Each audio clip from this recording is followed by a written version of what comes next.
Hey guys, Lord Naren White here, the Holy Ghost, the one true God, back with you with the next video in my series reading Frankenstein by Mary Shelley.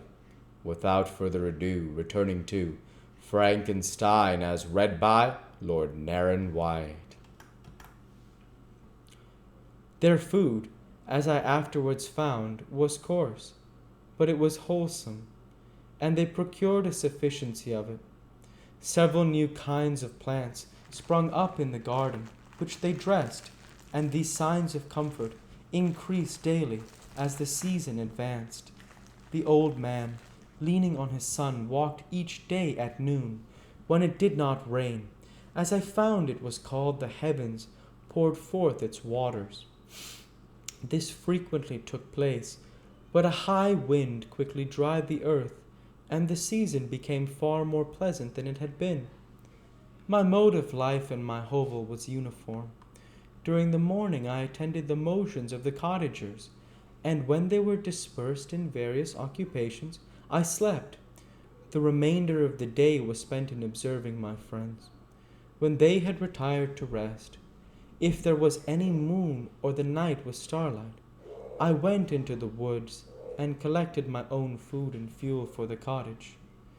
When I returned, as often as it was necessary, I cleared their path from the snow and performed those offices that I had seen done by Felix.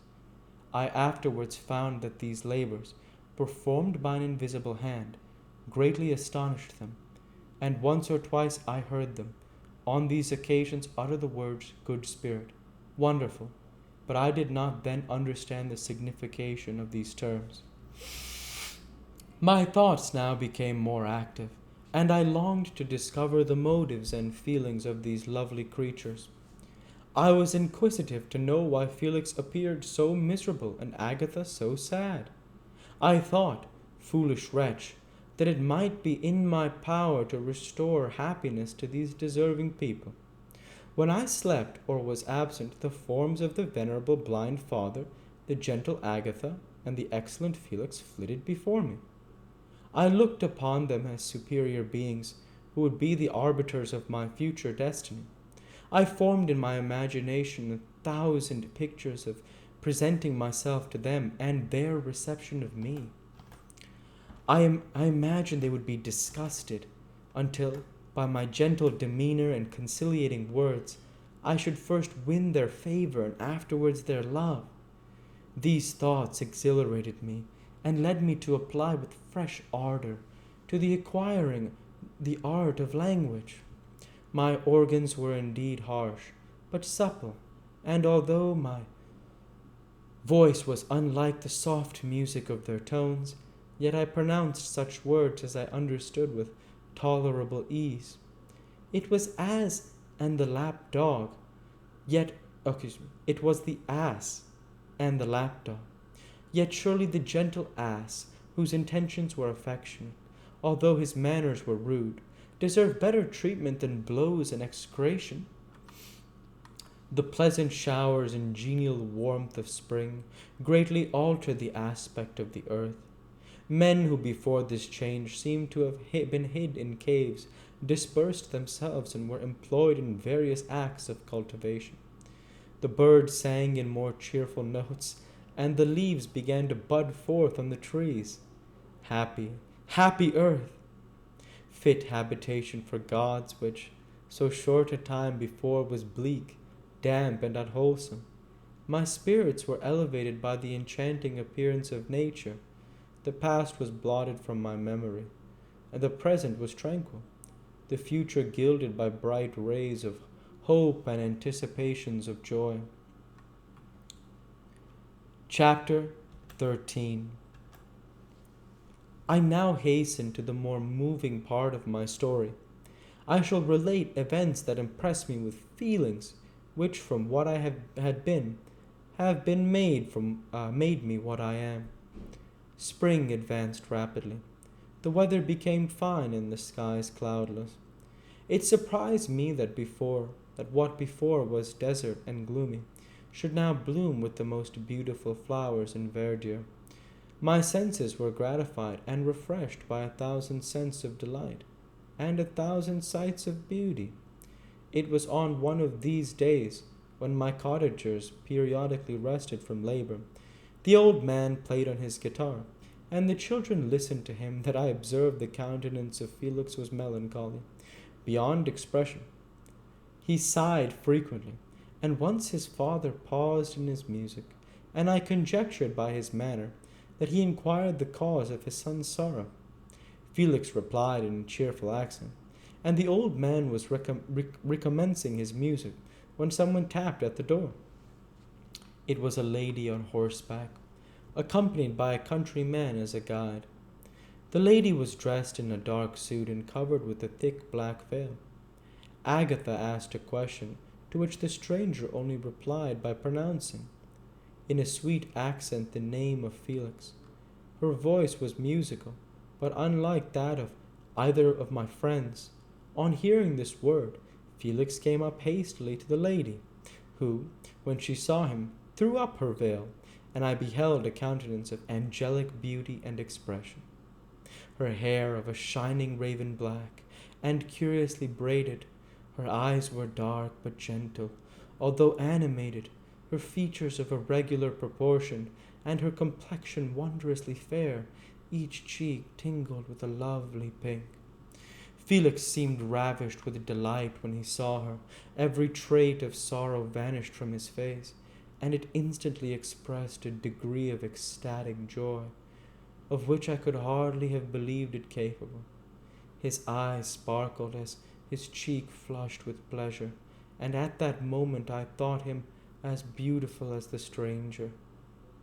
She appeared affected by different things. Wiping a few tears from her lovely eyes, she held out her hand to Felix, who kissed it rapturously and called her, as well as I could distinguish, his sweet Arabian. She did not appear to understand him, but smiled. He assisted her to dismount, and dismissing her guide, conducted her into the cottage. Some conversation took place between him and his father, and the young stranger knelt at the old man's feet and would have kissed his hand. But he raised her and embraced her affectionately. I soon perceived that although the stranger uttered articulate sounds and appeared to have a language of her own, she was neither understood by nor herself understood the cottagers. They made many signs which I did not comprehend, but I saw that her presence diffused gladness through the cottage, dispelling their sorrow as the sun dissipates the morning mists. Felix seemed peculiarly happy, and with smiles of delight welcomed his Arabian. Agatha, the ever-gentle Agatha, kissed the hands of the lovely stranger, and pointing to her brother, made signs which appeared to me to mean that he had been sorrowful until she came. Some hours passed thus, while they, by their countenances, expressed joy, the cause of which I did not comprehend. Presently I found by the frequent recurrence of some sound, which the stranger repeated after them, that she was endeavoring to learn their language, and the idea occurred to me that I should make use of the same instructions to the same end. The stranger learned about 20 words at the first lesson. Most of them, indeed, were those which I had before understood, but I profited by the others.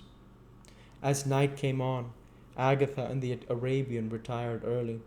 When they separated, Felix kissed the hand of the stranger and said, "Good night, sweet Safi." He sat up much longer, conversing with his father, and by the frequent repetition of her name, I conjectured that their lovely guest was the subject of their conversation. I ardently desired to understand them, and bent every faculty toward that purpose, but found it utterly impossible. The next morning Felix went out to his work, and after the usual occupations of Agatha were finished, the Arabian sat at the feet of the old man, and taking his guitar, played some airs so entrancingly beautiful that they at once drew tears of sorrow and delight from my eyes. She sang, and her voice flowed in a rich cadence, swelling or dying away like a nightingale of the woods. When she had finished, she gave the guitar to Agatha, who at first declined it. She played a simple air, and her voice accompanied it in sweet accents. But unlike the wondrous strain of the stranger, the old man appeared enraptured, and said some words which Agatha endeavored to explain to Safie, and by which he appeared to express that she bestowed on him the greatest delight by her music.